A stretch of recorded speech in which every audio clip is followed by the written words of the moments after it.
Good morning, everybody. Hopefully you've had a great week. Very simple day today. We only have a handful of things to do. I have 3 discussion questions for you to answer.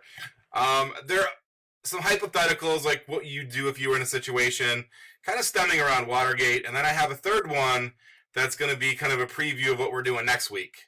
It's who do you think is the greatest American hero? All of these, make sure you explain your reasons why. Like, I'd want to know, don't just come up with a name or say yes or no. I want to say why you would say yes or no. So you should have something to back it up. So there's 3 discussion questions, all you have to do. Next week, and really next week and the week after that, we have 2 kind of review projects that I think are kind of interesting. I'll kind of get into that next week, but it should be kind of an interesting time. If you have questions for me, please feel free to email me. If not, you guys have a great weekend, a great long weekend, and I will see you next week.